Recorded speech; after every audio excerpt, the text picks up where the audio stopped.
Hey everyone, if you remember seeing this 3D layout in a previous video, we are actually coming back to this one, going to make some adjustments because it's a real-time event build out and I want to show you live. So let's dive right in and check it out. We got two surprises in this one, two big changes happening to this event, and we're going to break that down right now.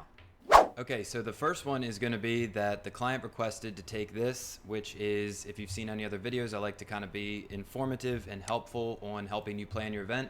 This is a 40-foot by 20, 40, 60, 80, 100. 20-foot sections in between each of these sections of the tent.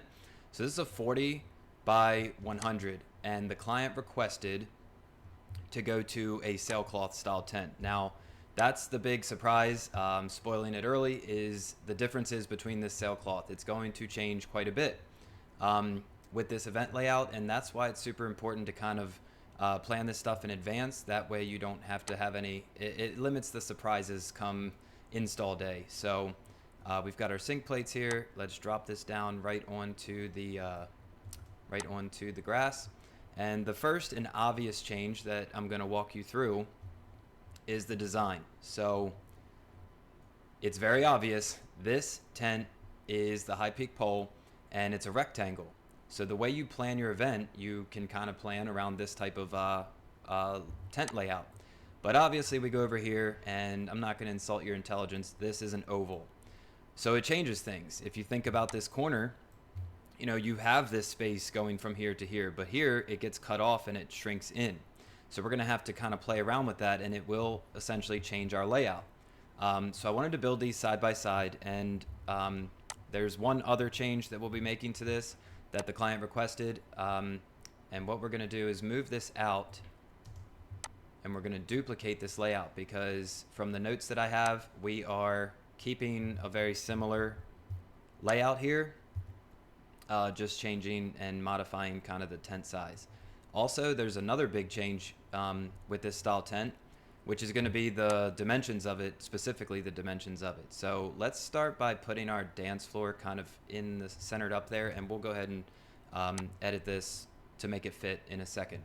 But instantly, know how we just come over here and we're already cut off, just simply due to the design and the size of the tent. So we're going to slide this back over approximately here. And this is really cool because the client is now going to be able to kind of decide which tent style they want, and the only thing different is it's not completely set up in advance. So it's not like we can install the tent. You know, if you do cake testing or something, you can test the taste of the cake and then you're like, wow, I love it, I want to hire you as a cake vendor. Unfortunately, we can't install tents to see if people like them and then rent them. We have to do the best job we can of creating designs. So again, the first thing I wanted to mention was this is a 45-foot wide tent, and this is 40 feet. So you get 5 extra feet going this way, and then the length actually ends up being 104 feet. And the reason is these are 20-foot sections in here, just like the other high peak style, but the ends here are actually 22 feet. So you have different placements of poles. You have different placements of center poles, because with being 45 foot wide, you get a little bit more space in between here. Notice how in this one, our DJ is kind of tightly backed up, and the head table is tightly backed up. Where over here, we've got some space, and we have a massive amount of space here. So let's go ahead and play around with this to get everything to fit in. I mean, we can just make it less, I guess you could say the right word is symmetrical, or parallel, essentially, that not everything has to be in straight direct lines. We can kind of alternate these. I never like putting people right next to the center pole. They don't get a good view, but we could really slide this out like this, kind of bring this one, whoops, kind of bring this one up a little bit, and then that other one actually looks like it's in good placement. But if we kind of alternate these, that gives everybody a decent view. And we really could probably add another table here and then maybe drop down to 2 here. That way it's just not as far away from everything. Because I think about the guests that are going to be sitting in this chair here. You know, think about this view. Not terrible. You know, if I'm sitting here, not terrible. I still have a pretty good view, actually. Okay. let's slide this one back. Now the big change that we're going to be making to this one is actually going to be pretty significant for the dance floor section. So what I'm going to do to prepare in advance, because I already see it coming, is we're going to slide this up a little bit to give us more space back here. And I'll explain why in a second. So flow pattern, I would have liked to have seen a walkway there. That's kind of why we had it that way before. I mean, we technically, let's use our measuring tool. We've got about 2 feet. You know, I definitely want to not, push that down too much. What's nice about this is now we can kind of slide this in and turn it, and it'll, for the most part, look pretty lined up, you know, if we go like this. But then our food tables, we might want to do something about this. We could always slide these back. Definitely slide these back. But we want to make sure we're covered, which we'll want to come back up a little bit.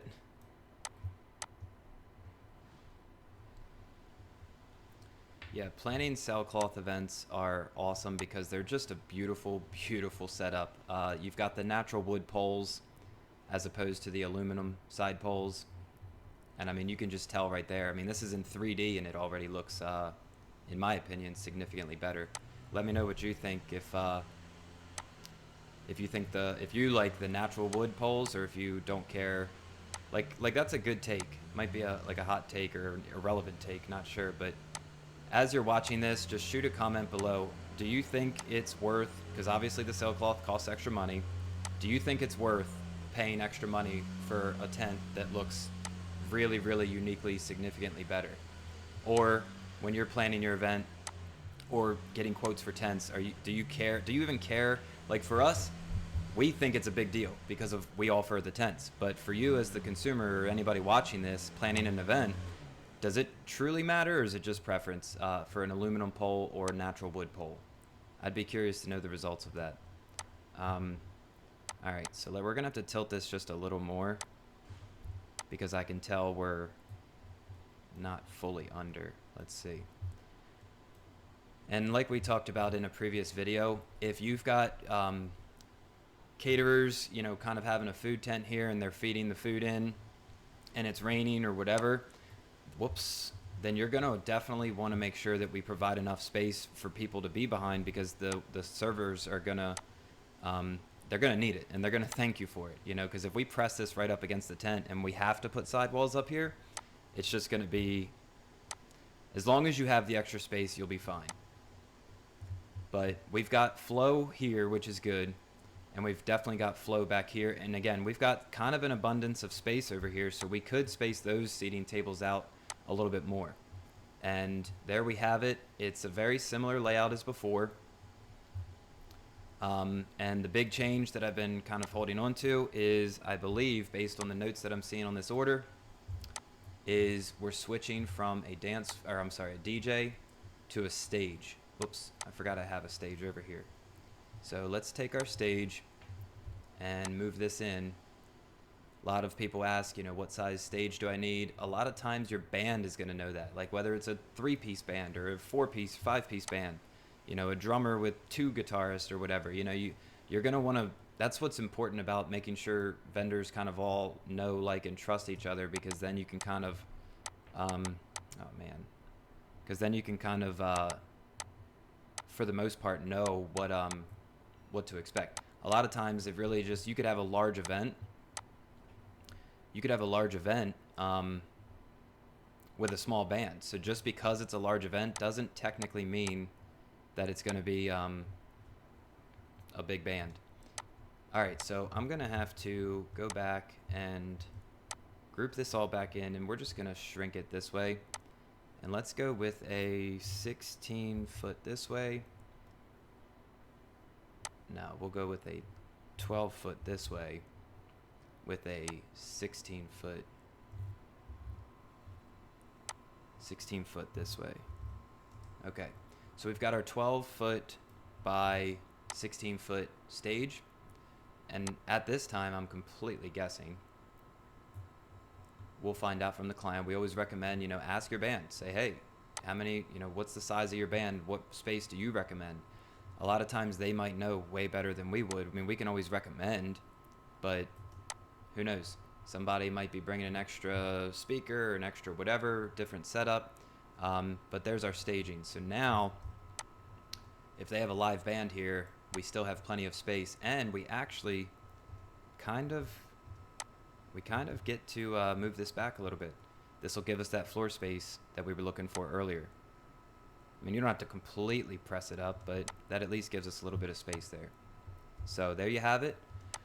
I hope you like this, and I hope this is helpful. If you're planning a Sailcloth event, obviously if you're in Maryland, we would love to work with you, but anywhere that you're watching this, if you're planning an event, let me know in the comments if you think this was helpful. Let me know if you have a custom event that you'd like us to design. Just shoot the details over to us, and we'd love to make a video about it and help you out. So check out this 45 by 104 Aurora Sailcloth wedding setup. Check this out. Thanks for watching, guys. See you in the next video.